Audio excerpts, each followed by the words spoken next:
அந்த முயற்சியை எப்படி ஐயா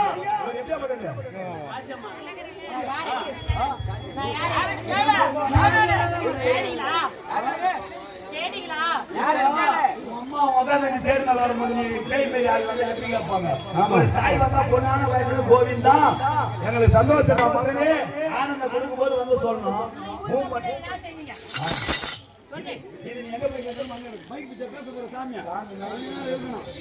சந்தோஷம் நான் கேட்கிற பதில் சொல்லணும் நான் கேட்கிற பதில் சொன்னா தான் தெரியும் மாநில பேர் கேட்க போறேன்